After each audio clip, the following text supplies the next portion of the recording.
Hey guys, it's Celine. Is it recording? Yes, it is.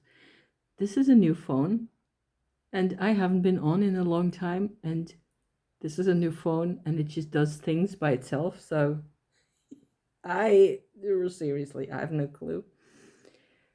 I want to come out because I want to do the tag that Simon from the Hermit's Cave has done, and it's such fun, and it's a whole series of questions and prompts that you can answer, and then you can sort of get to know each other and what the practices are and how you do things and share you know what your tarot and witchy practice looks like. So I thought that would be great fun, and I'm hoping that I'm going to manage this today. I hope it's actually recording. It looks like it's, yeah, okay. It says it's counting down or counting up, so we're good. I'm just trying to familiarize myself. Also, I hope it doesn't come across too much because I feel rather tired. I've also got huge changes in our lives at the moment, and everything's just been upside down and sideways in all sorts of ways, and nothing too life-threatening. Most of it is really positive, but trust issues and whatnot. So I hope I'm not coming across as too tired or too all over the place. We will see how this goes. Okay, if it doesn't work, you never see it. Okay, if you don't see it, nothing's happened. So there. So I will link in the description Simon's actual video where there's also the prompts. If I remember, I will put the prompts, copy paste them from his you know his own video, his own description somewhere or other in the close vicinity to this video, so that you can have a look at that and maybe follow along to what it is that I'm saying, because there's a whole alphabet of prompts here from A to Z, and it starts off with number one, which is awakening, and then we're asked to go into what brought us to tarot on the one hand, and or a magical or spiritual path that is, I suppose, to some extent personal and not organized religion most of the time, wouldn't you say? So awakening. Okay, so for me, the first thing that came to my mind when I was thinking about this is that I grew up with my mother, who was already a very spiritual and she was a nature lover in her own way. She was also badly traumatized, so for which we didn't have any words back in the day. So we sort of naturally gravitated, both of us, towards things that we felt were helpful, like herbs and different approaches to things, meditation, crystals, those kinds of things. The use of incense was something basically very normal in the house or houses, multiple, where I grew up in, with my mum. And she was always talking about the invisible in a way where she had her own ideas. And a lot of those ideas, if I look back now, I mean, I'm 60, okay? So she's been gone for quite a long time. And I've actually been on the planet for longer without her than I was with her. So it puts it back in the 20th century and all that. And I basically, what I remember is how tiny the possibilities were at the time for her, especially to sort of expand, to amass knowledge that she really should have, been able to access, that she didn't. And she had a couple of books, and that was it. She had the Bhagavad Gita. That's my basis that I started off with. However, even though I was sort of grown up in this kind of a sort of a woo-woo spiritual kind of a discussion conversation, if you like. Very normally, from my background, from my mother. Um, there was no tarot in there. There was no divination, and there was no real diverging from what she got from her parents. So in a sense, it was very conflicted because she wanted to be different. She wanted to express herself, but she didn't really do it. And she was also an invalid, and she had a hard time. And things like cartomancy were really a couple of bridges too far for her. So that's how that went. So also for me, I never really got into any of it, except I did get a tarot deck, which was the Hermetic Tarot of the Golden Dawn, by the way, if you're familiar with that deck, a black and white deck that I don't have anymore because it was not my aesthetic. Let's just leave it at that. From her, she gifted it to me because we found it in a bookshop in Paris, and I, of course, now regret getting rid of it since, because then, you know, I would have still had this gift from her.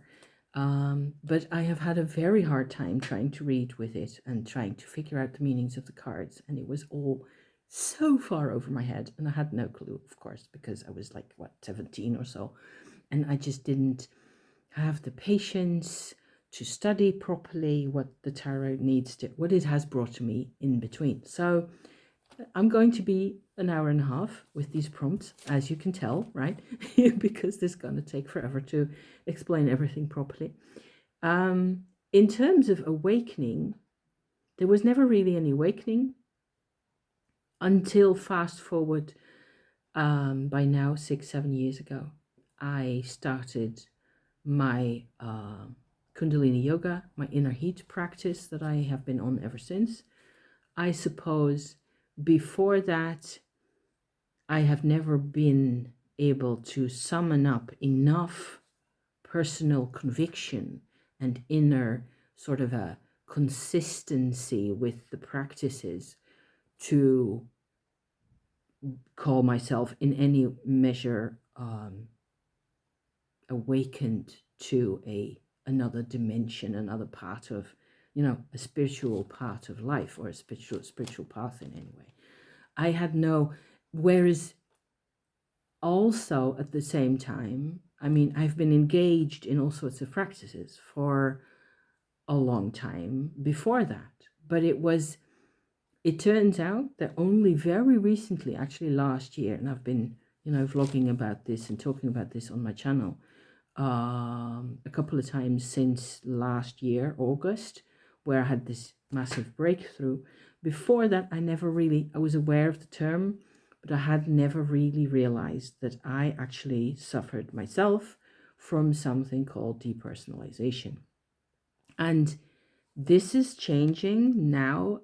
This situation is changing for me slowly and gradually over the past, 9 months or so, maybe 10 months, that I've been redirecting my inner heat, my Kundalini yoga practice more and more towards also understanding what's going on for me in my life as a process of actually repersonalization. So depersonalization and derealization are afflictions that people suffer from often, just to, you know, inform you, often for a shorter period of time. And I was aware of the terms, I was aware of the terminology, and had found those terms and those descriptions and diagnoses before, you know, like 10 years ago. So I think I was aware of these ideas already, but it took me until last year, summer 25, to really start to notice the difference. And so since then, what's been happening has been because of the inner heat practice that I'm doing, I'm getting more and more integrated, sort of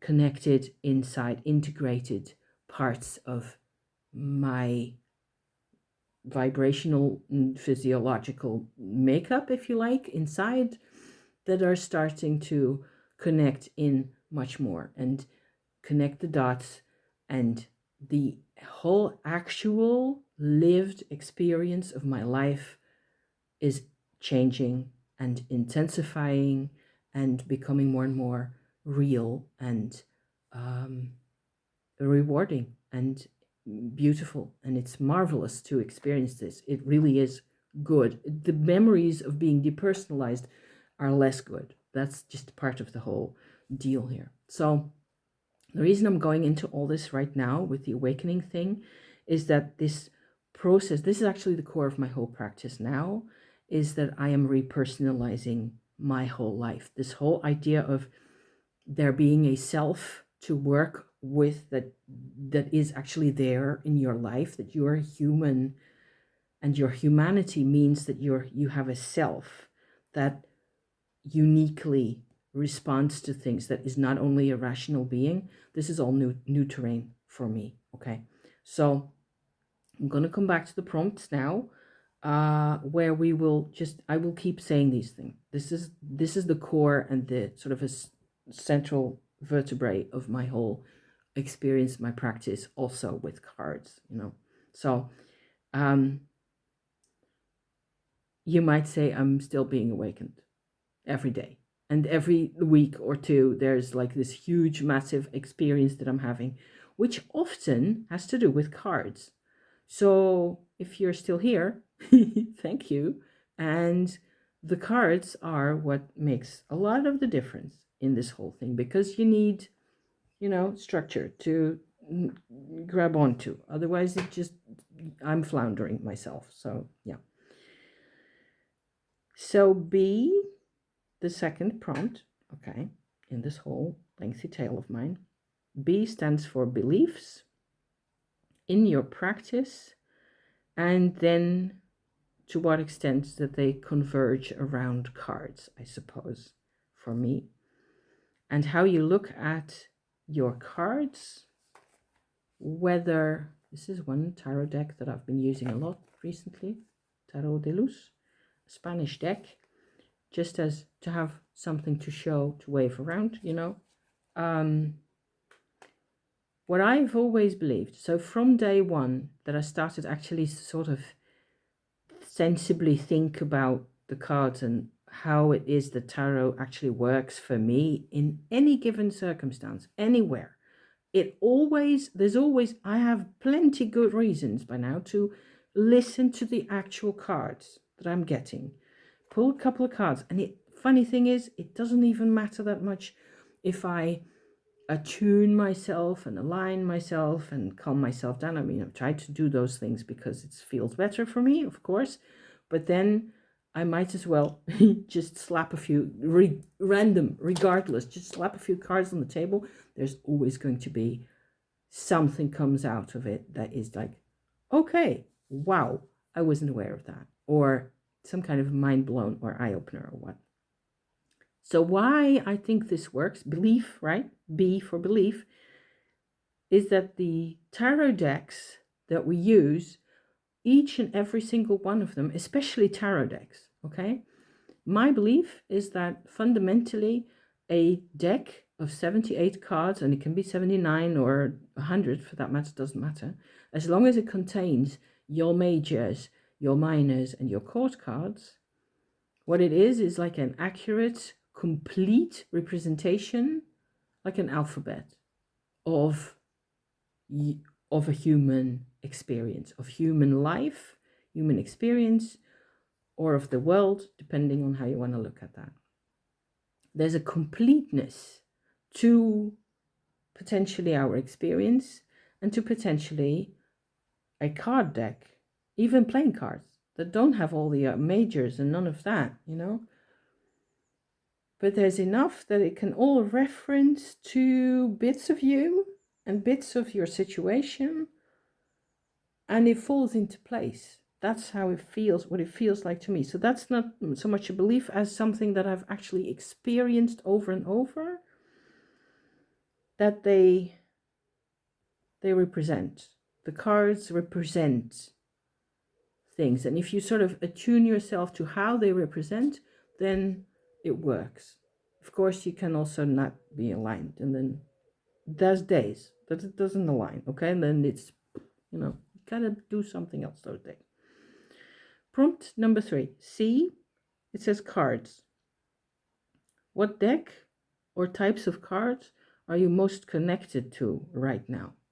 So for a long time, over the past 6 months or so, I have basically been working my Tarot de Marseille, which is in a little baggie like so. And this contains a Grimaud tarot deck like this. The,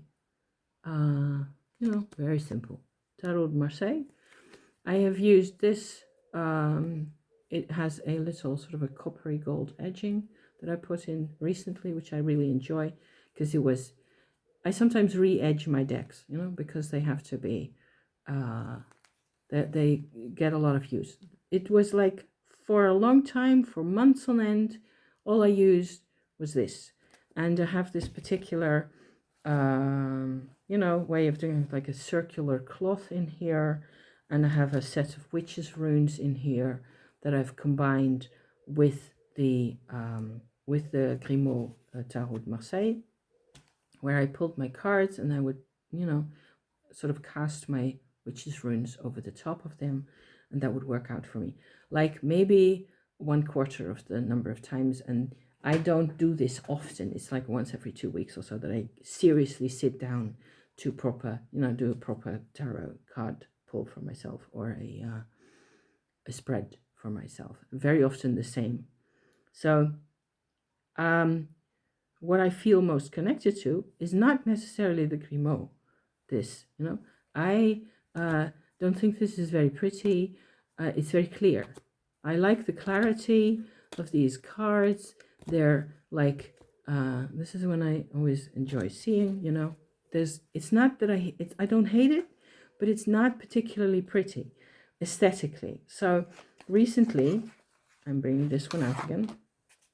I realized I bought this last year in Italy, actually, in Venice.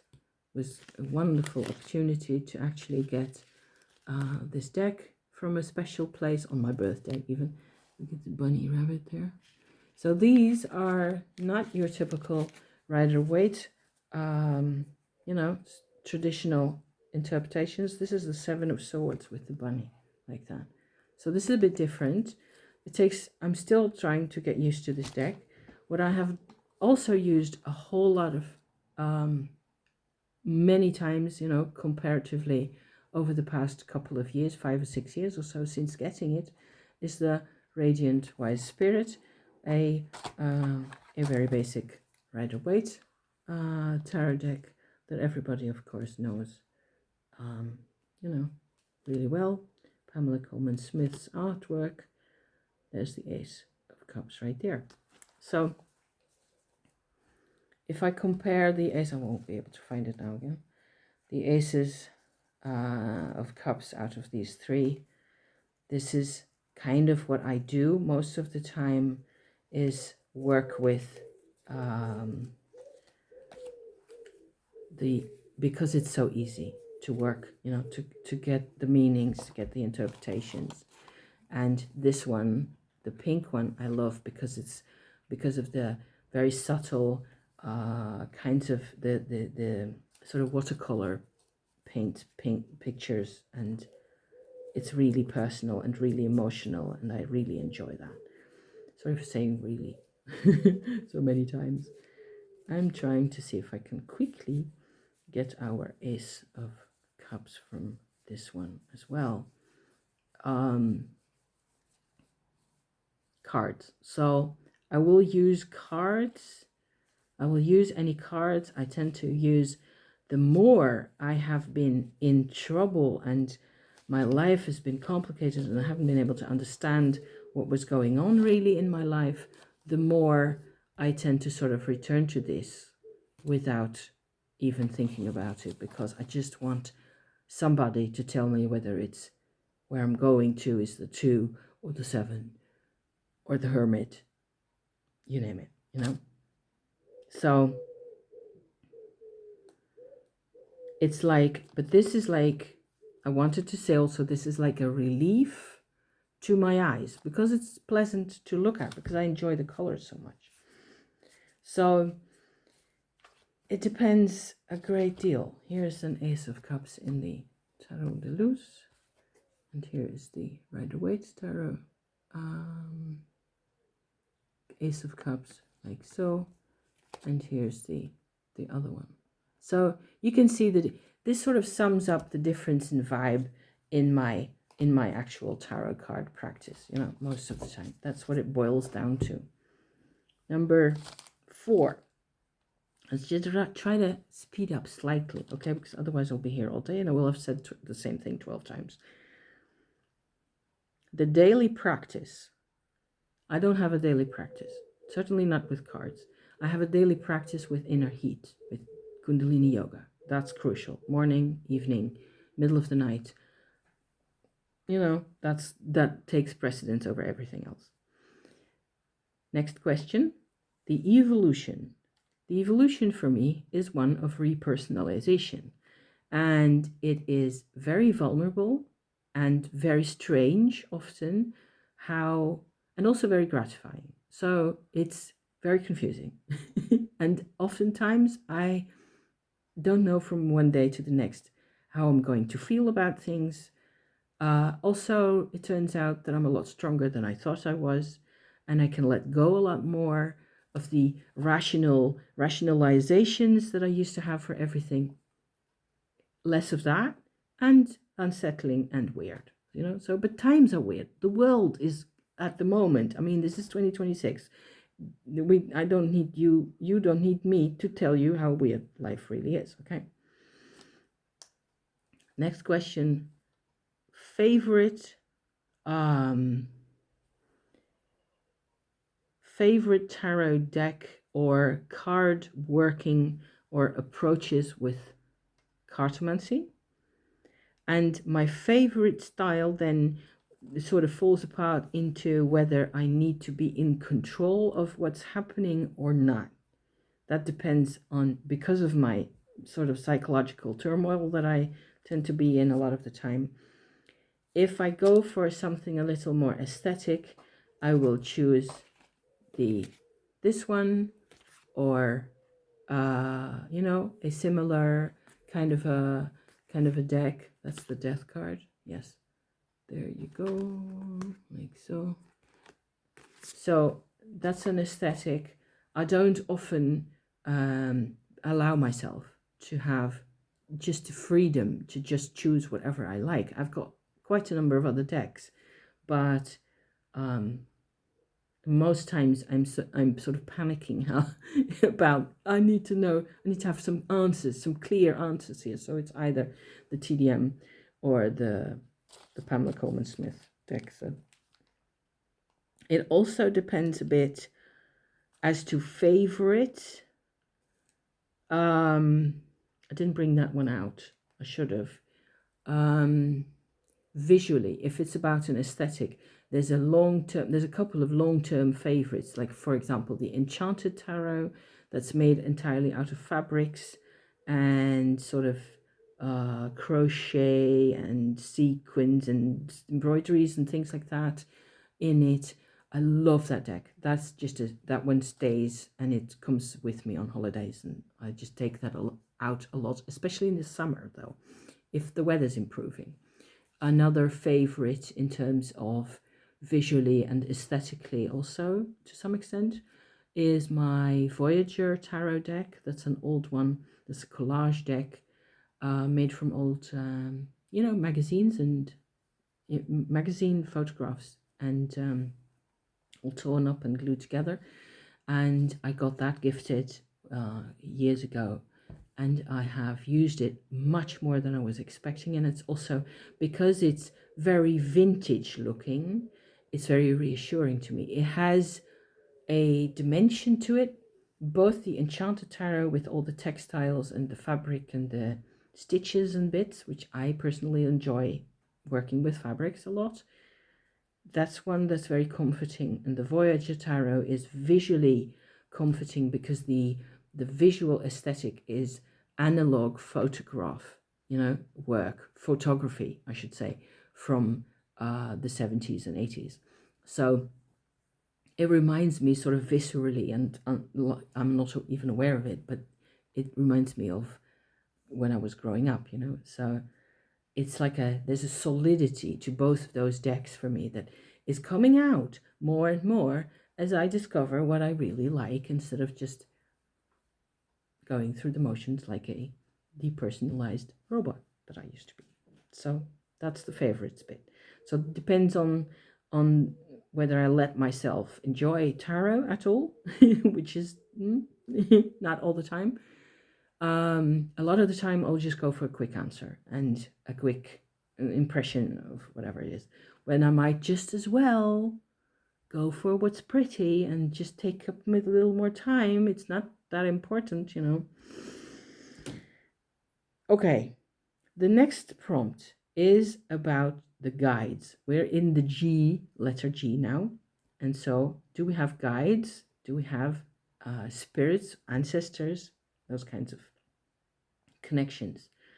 My answer to that is a whole different,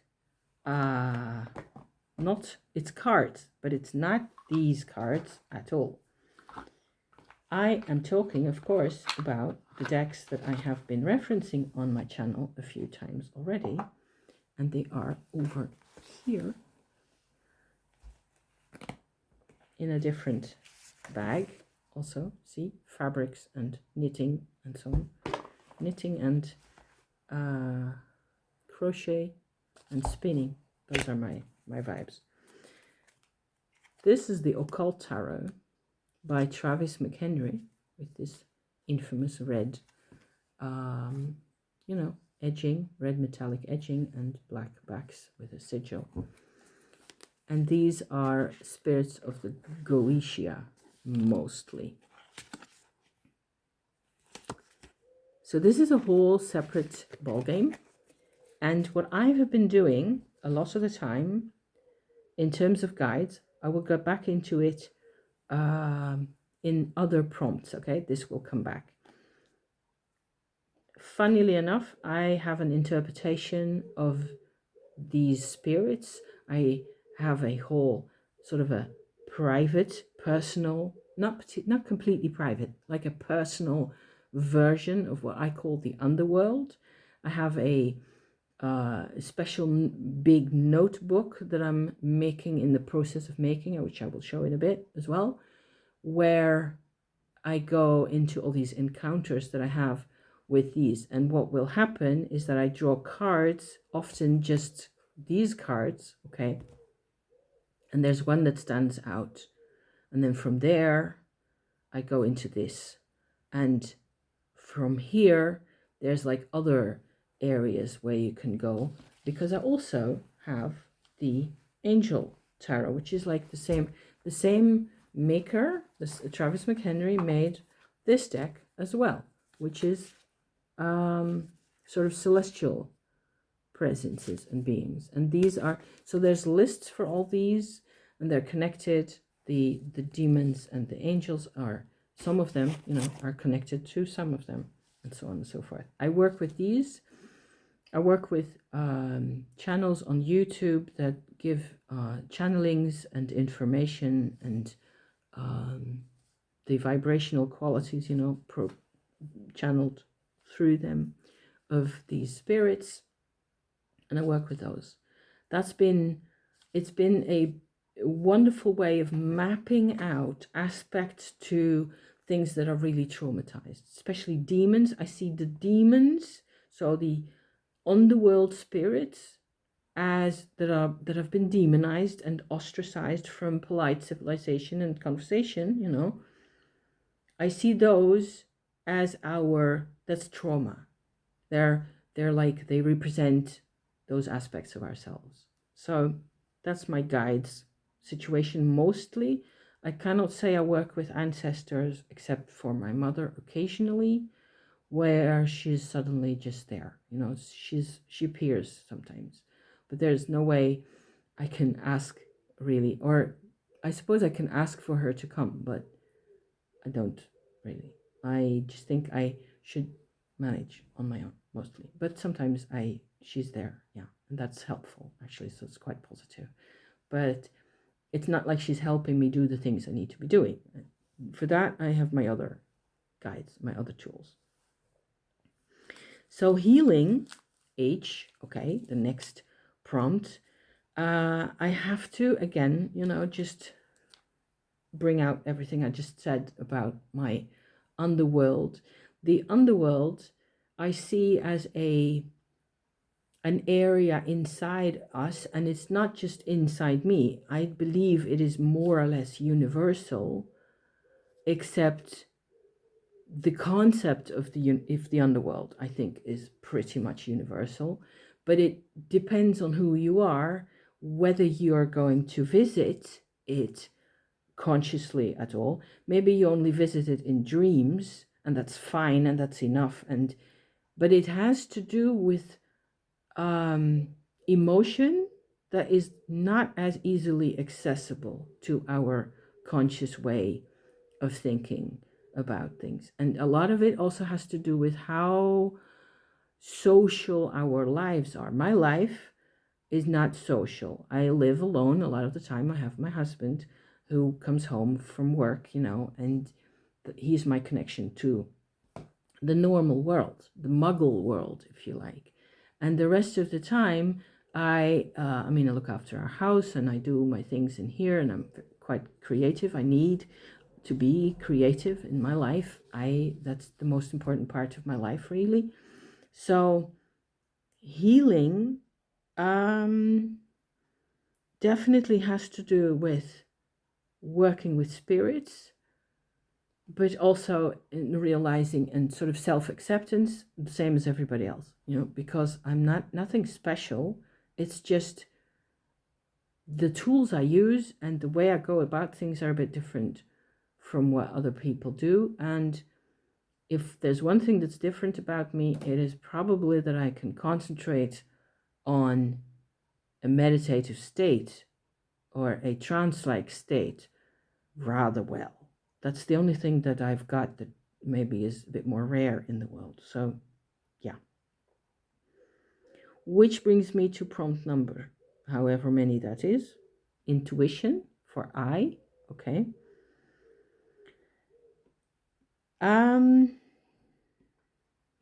I think that intuition leads me to bring out particular underworld spirits from tarot cards, like I said just now.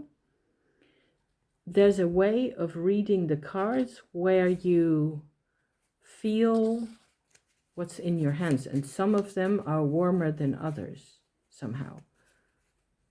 Sometimes that actually works.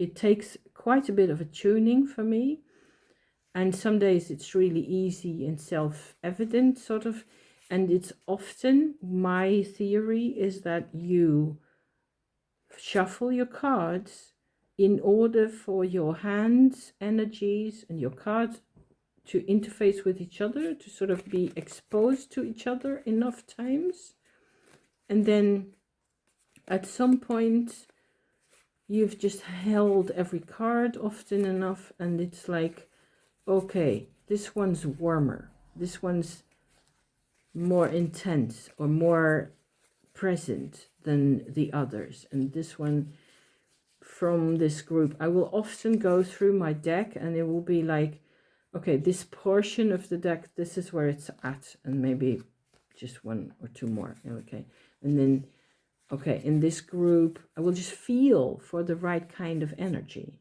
and then it goes like that. You're just sort of feeling for what's going on. This is a card from a sort of a thick bundle of oracle cards that I made myself with photographs on the computer, and printed them out and glued them on cardboard. And sometimes I just get back to this. I really enjoy working with these because they just have a keyword. Here it says, this is just an example.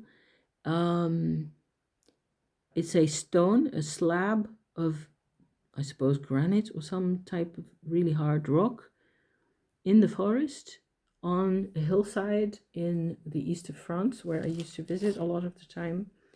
And it has like earth energy. There's a very strong, very motherly and very sort of expansive kind of a earthy energy there. It's very nice, really very pleasant. I can feel that myself.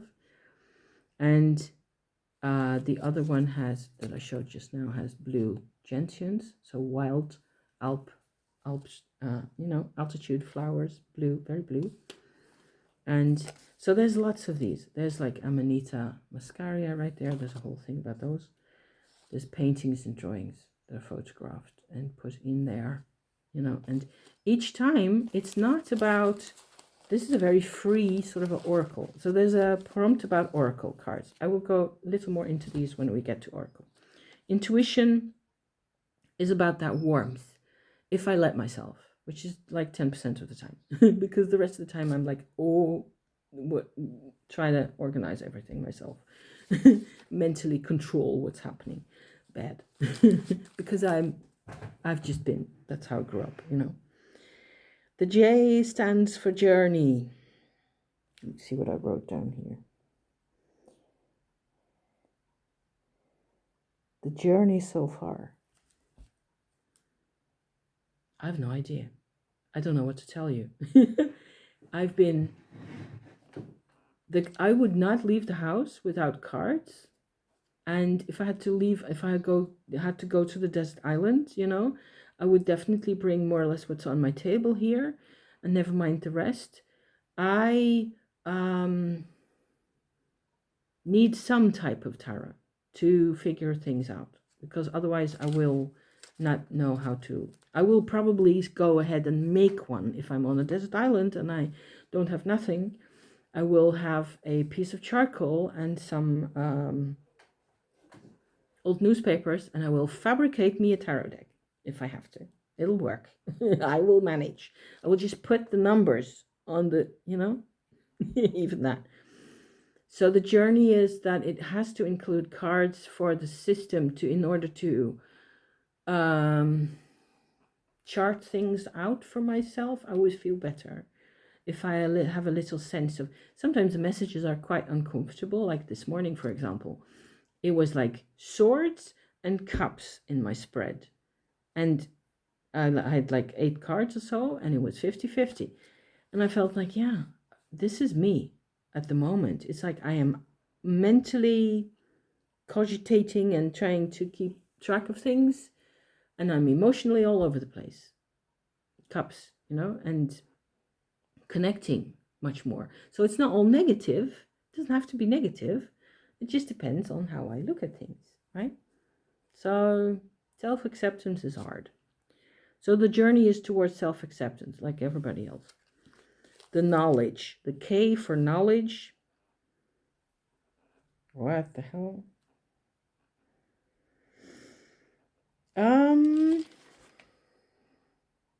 All worlds are one. That's what I wrote down. I couldn't make out my own scribbles. The knowledge the knowledge for me is, there's one thing I've learned, is that the world is bigger and more interesting than just the surface. What we can see is really just the surface. And only it's difficult to really practically connect the levels and to actually be what you are everywhere, So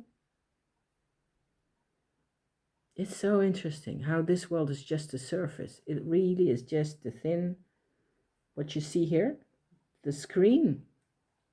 It's just this thick, and on either side is like universes. So that's my knowledge. My experience has been that I can just go wherever I like. That's one thing that I think is like a reason, if you like, a cause or a reason or an extra point of my having been depersonalized for so long, is that I have this massive capacity to concentrate on things and to sort of astral travel or shamanic travel or travel in the underworld and do energy work with spirits, which is what I do. And it works for me. And so that's pretty cool. I have quite a bit of knowledge around those things, but it's so personal. I try to talk about it on my channel occasionally, and then sometimes I give up for months on end, which is why I'm here now with an extra long video, because I haven't done any talking on the camera for ages. Because at some point I just go wonder, I'm just wondering why anybody would listen to me. So a powerful lesson that tarot has taught me. Don't give up. Don't take no for an answer. Don't give up. There's always, you can always pull another card. There's always more. You don't have to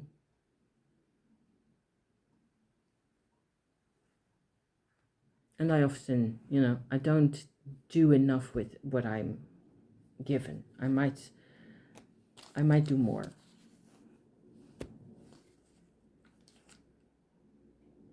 I'm trying to think now. This is what I wrote down sort of quickly last week.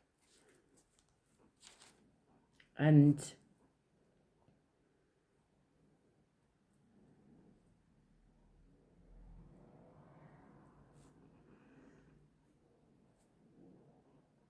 I love how there's different elements. And there's always a new element also.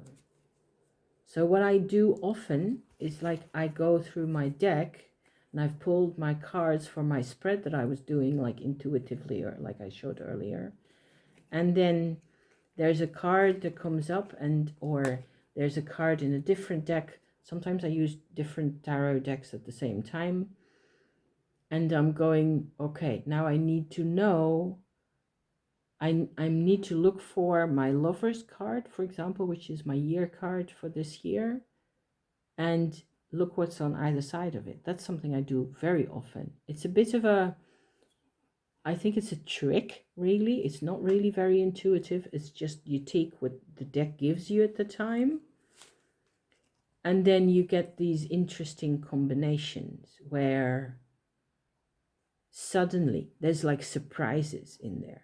Like a King of Wands and an Ace of Wands that just come out all of a sudden next to a Death card. So there's always like, oops, 90 degrees in a new direction. That's I don't know how to say that really. That's my lesson that I learned, that there's always more.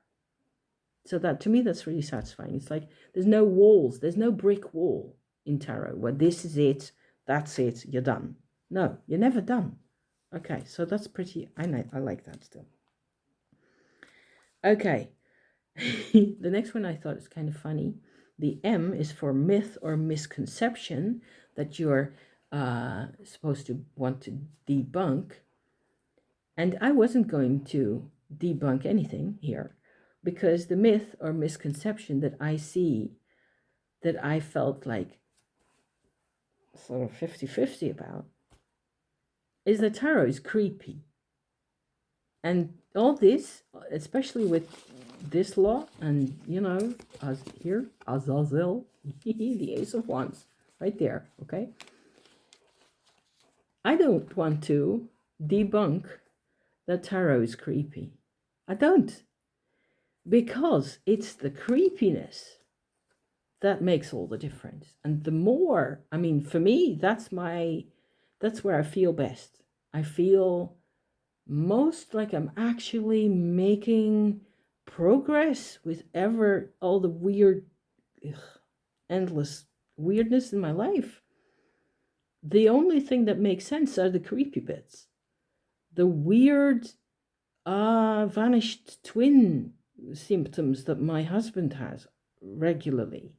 The weird astrology that is controlled my very existence from day one, where I don't want to bore you to death with astrology, but it's really creepy. So I think the tarot is as creepy as life itself, and that's pretty awesome. That's how I look at that. So this is not a debunking, okay? It's a people are right to be scared. Only how you deal with your your inner what's happening here, it takes courage, and it takes, I suppose, some kind of faith, and also a kind of a go ahead, make my day kind of an attitude. That's not for everybody. So you see where it just has to be your thing somehow. And maybe an example of this is that I have another deck in here, in this huge pouch where the angel and the occult tarot live in. The funny thing is that I bought this is Fallen Angel Oracle. It's actually an Oracle deck that I don't really use a lot, although I think the images are really pretty. They're the same, nearly the same spirits, like 90% or so the same spirits as the occult tarot. And so the Zazel is not in here, but Foras and Andras and Vasago and Gamijin, they're all in here as well. And how that ties in with my misconception, whether that this is a lot less creepy. This is sort of the Goetia made pretty, made pretty. Look at that. It's gorgeous. These are really pretty, beautiful images with animals and lighting-ish, painterly representations. What is that? Phoenix is in there. Phoenix is one of the spirits. There's another Celtic cross there for you. Beautiful cards. I actually ended up buying this sort of very shortly after I got the occult tarot, or just before, either of the two. I don't remember at the minute. These are the backs. And let me show that properly, like so. And I use it because I also use the booklet that comes with this deck, which is this booklet. And I have put a lot of intel with each card in this booklet. Like the invocations to the spirits when I work with them, that is. I write those down at the bottom of the prompt of the caption for the description for the particular spirit. I also put in the tarot reference, the tarot relevance from the occult deck, the occult tarot deck, in with this booklet, because this one is an oracle deck. It doesn't have tarot framework at all. So yeah, so creepy, or to creep or not to creep, is a choice. There's days where we will pull one of these and then see where we get from there, and it's a little more manageable and a little less. Whereas the Goetia, the one reason why I particularly enjoy this is the creepy images of the the cards in here, and it's culture as well. It's Europe, and I'm Dutch and European, so taste, and the moment, just a moment. We're going to MN, to now. What the current focus is of my practice at the moment. Still repersonalization, which I have to remind myself is a thing every single day. It looks like a week will fly by and I will go like, oh, I'm in such trouble. I'm having these huge emotions about things. And then after a little minute, I go, let me journal for 1 second here, and I will pull a few cards. And then it's like, oh, it has to do with me getting new chances at being a person again. So that's totally now. The O for Oracle. So Oracle decks in my practice are mostly this one. I have used soul cards also quite a bit, not so much recently. I just don't feel drawn to them at the moment. I love them, but this is more color and more, let me see. There's an actual picture of my mom in there in a kitchen like a million years ago. There's, let me see if I have images. This is a landscape in Switzerland that I particularly care about. There's chickens. It has the sun. It has a beautiful rose with pink buds like that all around it. It has paintings and like an alien painting kind of a dimension that happened at one time. Prehistoric stone burial from the north of the Netherlands. Another painting. This is a painting that I made, what is it, 30 years ago or so, of a person. You won't be able to make it out probably, but there's a person sitting in the corner right above my finger here, looking at a very bright yellow field, like a colza, flowering colza field in the sun. Very bright, beautiful, with a lot of symbols and circles all around it. I made this, and I have sort of my personal interpretation of that card is that, and of the painting, is that that is exactly what depersonalization is like. There's this great, glorious field of life. It smells beautiful. It's full of light and color and heat even. And I am outside of it. I'm sitting on the outside of the life, of the field of life. That's what that card means. So it says here, illuminated. Just my caption for that I put on the card is illuminated because the light falls on the field and not on me, which is one reason how I got into DPDR, into depersonalization, because I couldn't afford to be visible. Ugh. Whereas I want to be visible. I want to be seen, which is why I make long videos sometimes.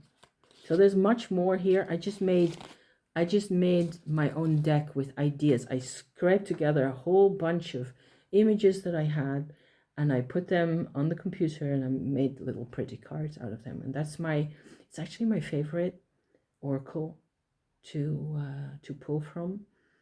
And I can do more with this. I could do more, and I should probably think of other ways to sort of repersonalize my own life, which is what it is. It's a summary of my life, if you like, with lots of bits and pieces. So, but oracle cards don't.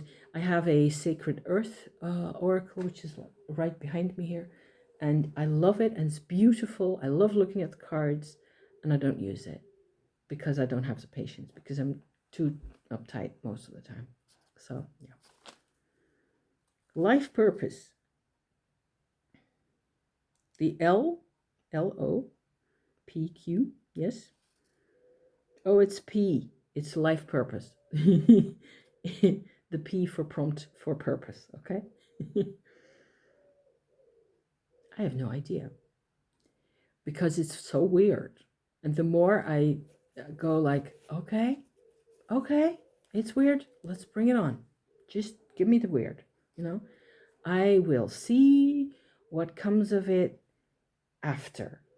I can only see a purpose in things in retrospect, after the fact.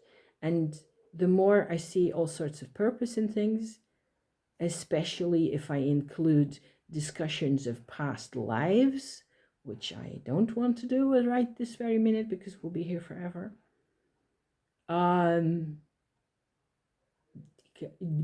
Purpose? You mean like, okay, consciously, like what I decide to do today? I will decide at one point to start chopping vegetables. That's my purpose. To hang laundry, chop vegetables, and keep spinning and enjoy myself. Yeah, that's a big one. Enjoy what it is that I'm doing as much as possible. Bring joy into me and bring joy outward, if possible at all, because there's been enough. It's been hard, quite enough. Question for Q. A question that I always ask. So the question you ask your decks, right? What I have been using a lot recently is what I call my BFF spread. And it is not best friend forever spread. It is a best foot forward spread. And I pull a card for me, I pull a card for the world around me at the moment, and a card for what I am needing to open up to. And the last one is your best foot forward. What's your best initiative? And I've been using this over and over the past year or so. I love it. It's very simple.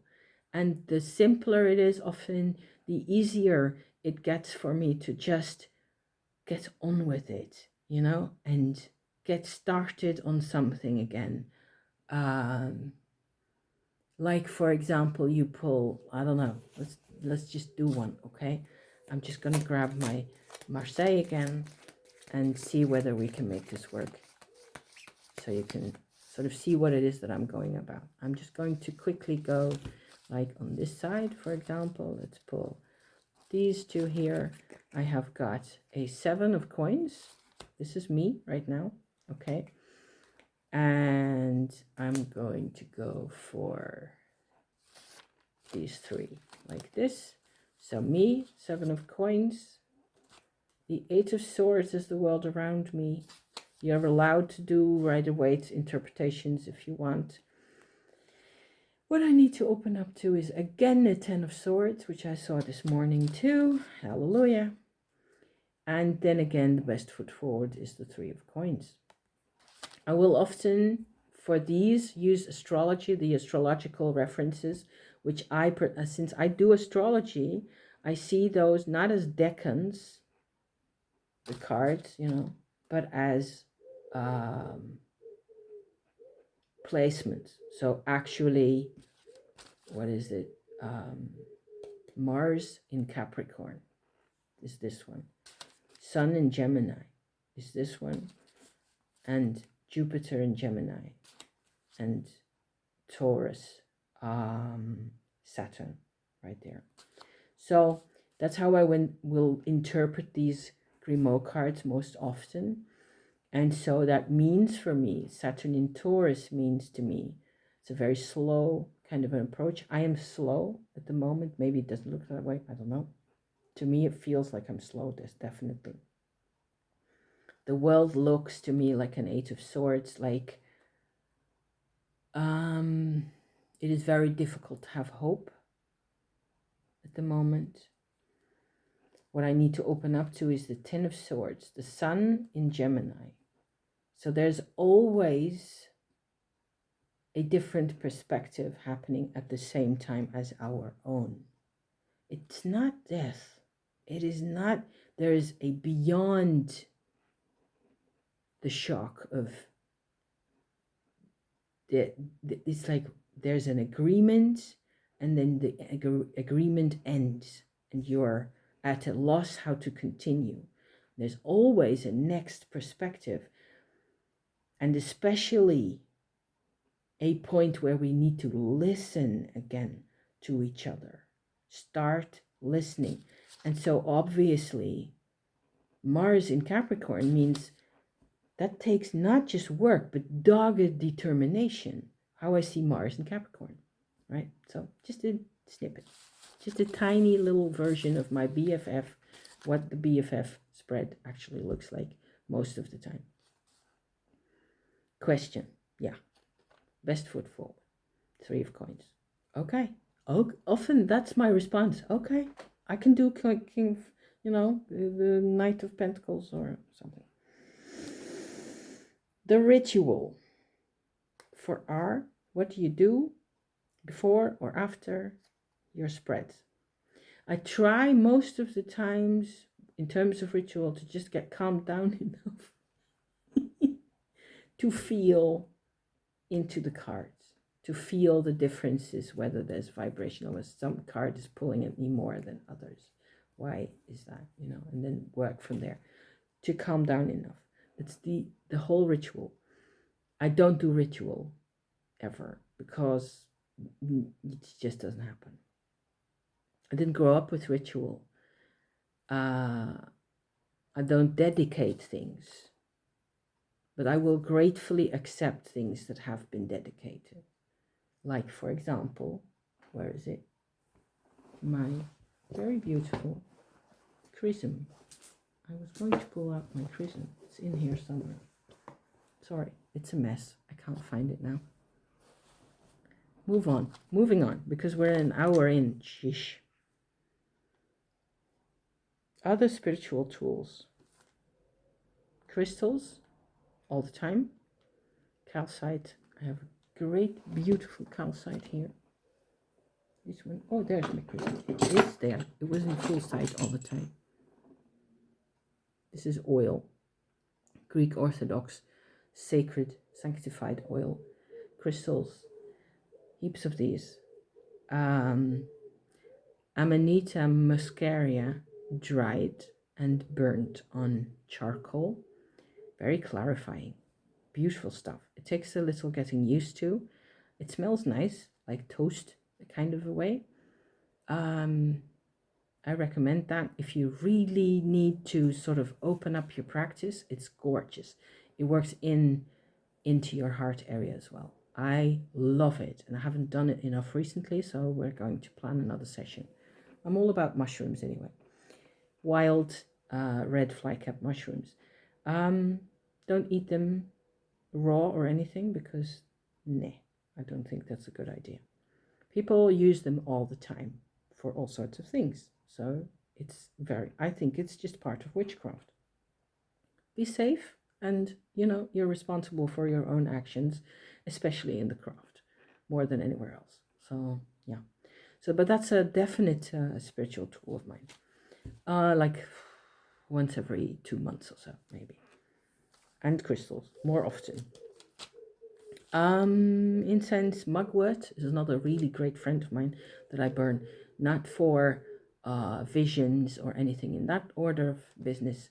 I burn mugwort dried, the harvest mugwort every year or two in great big bunches. And then when it's dry, you can also burn it. You just light it like sage, and you blow on it and it smokes a bit. And it's very grounding. I find it, I absolutely need my some mugwort regularly because otherwise it go all over the place. So very calming and grounding, and it gives me like, oh, okay, I do not need to be so upset the whole time. So, because I did not learn how to self-regulate when I was 16 years old. No way. So, yeah.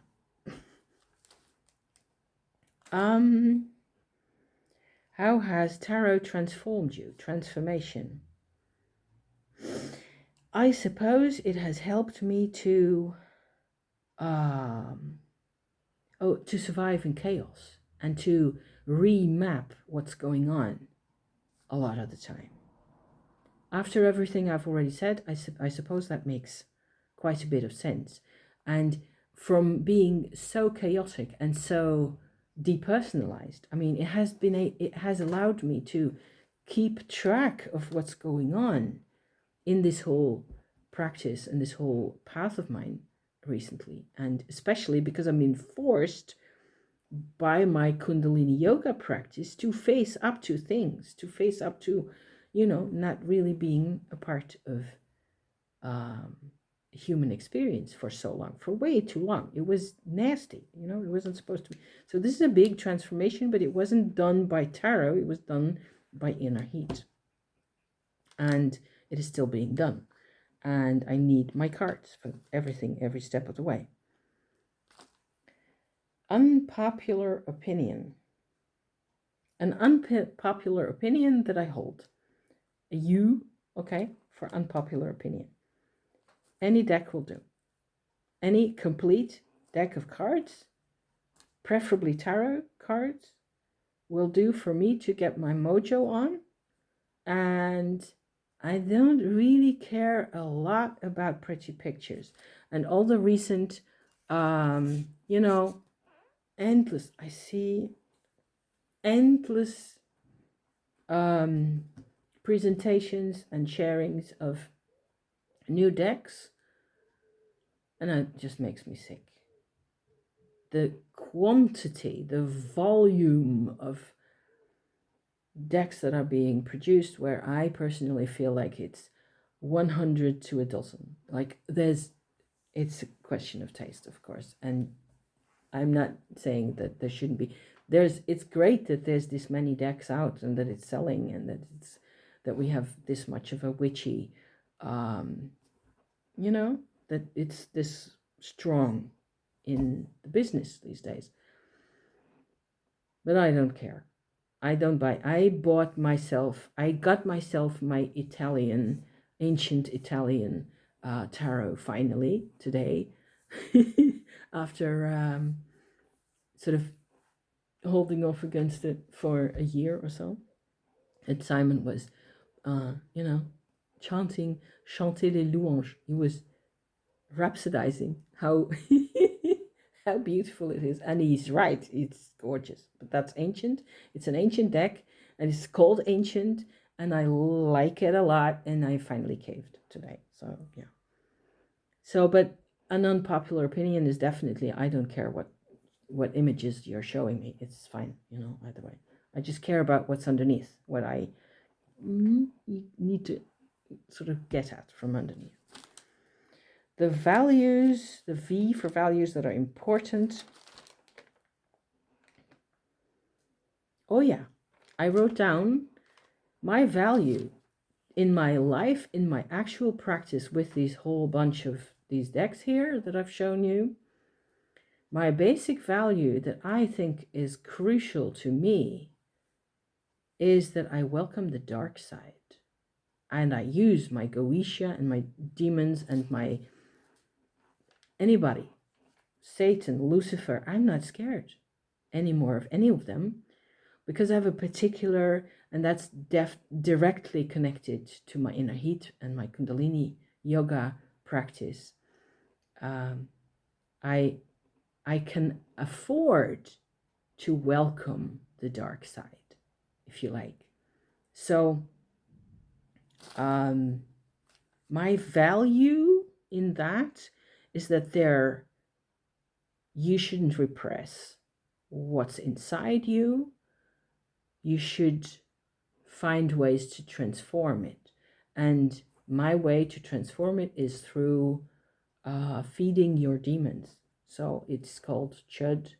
It's a Tibetan meditation practice that connects our life energy to the spirits, and the world is your oyster. So I don't judge as much as I used to. I used to just parrot my mother's beliefs and her parents' beliefs back, I used to be a robot in those things. I just copied whatever was given to me. Not anymore. My value is definitely that everything has there's a purpose. There's always whatever the trauma is, even, there's more ways for people to find peace, find relief, find space for themselves, find expansiveness. If I can. So those are my values. Freedom is important. Feeling the freedom. It's not just an idea. Feeling the gratitude. It's not just an idea, So values tend to be ideas. And my values are sort of sitting underneath in my person, like that, more and more. This is a nice tag to be doing. I love these questions, and I actually find it now slightly less difficult than I was afraid. I'm apparently managing to do this today. We're nearly there. The W is for wisdom, the wisdom I've gained.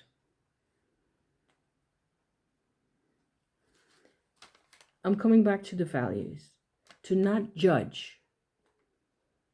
There's no bad side. There's no underworld. The only underworld that exists is the things that haven't been acknowledged, the triggers that aren't acknowledged, that aren't really known, and that it is possible to know them. The wisdom, it's possible to know them. It's possible to connect to what's underneath really well. But it's a whole process. It takes a lot of commitment and courage, and it has to be your thing, and it's not for everybody. Not the same thing for everybody, okay? Different, there's different styles in everything. So this is me. I just do me, okay? So it's fine. The wisdom is, it's fine. It's okay. You do whatever you want, whatever you like. The X factor, what's uniquely mine. Definitely the combination of the Goetia and feeding the demons, the Tibetan style, and combining that with Belial and Asmodeus and people like that, because I don't think anybody on the planet does that. That's my X factor, I think, the chud. I learned it from YouTube, so anybody can learn it. You just gotta have a couple of things come together. There's another bit of wisdom there, is that the things that seem impossible, often, if you really go for it, they're the how they seem impossible. They seem impossible because there's elements in the thing, okay? And one element is a difficulty, and another element is another difficulty, and a third element is maybe a temptation to do always something else and something from a particular viewpoint. And there's agreements, like demonic contracts, if you like. Agreements between the parts of the trigger, between the parts of the problem. There's a part that connects the trigger to my mother, for example. And then it goes right into a whole plethora of things that have to do with her mother, things that have to do with how I look at things, how, and so on and so forth. It's a system. And if you need to break open the whole of the system, which is unsettling and weird. Okay, so that's the X factor. It really is very weird. Your authentic self, the why for you, your authentic self into your practice. Well, I think I answered that already. Then again, I make a grimoire, which is right here, a Mahusiv book. This is my underworld book. How I bring me into my practice. So this whole story up to this point, it was been all about the decks and the cards and the meditation practices and the being focused and concentrated.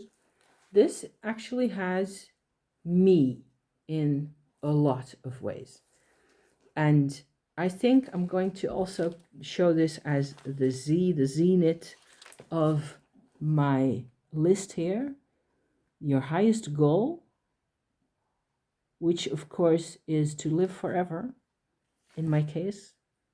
And my highest goal in my practice is to live forever. After all this, I just want to live to be 120 in reasonable health and go on doing what I'm doing and to continue working on this. And I want world peace, of course, because everybody is due a helping of world peace by now, I think. But I can only contribute so much. So this, I'm going to show this last and then just show you a couple of pages of this, and then you can see my sort of my love for all the textile, parts of life here already.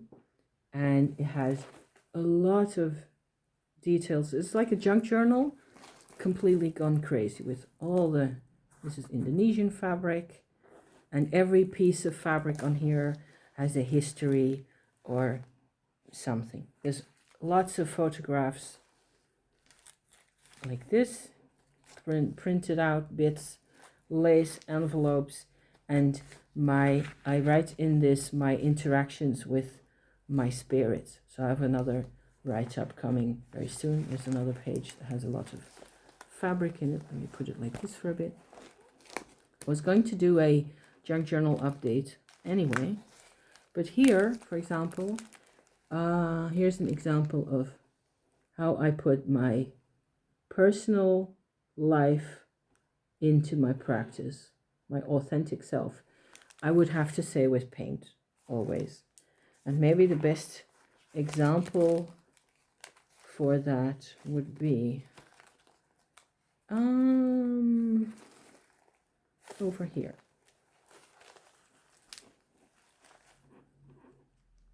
I hope you can see some details.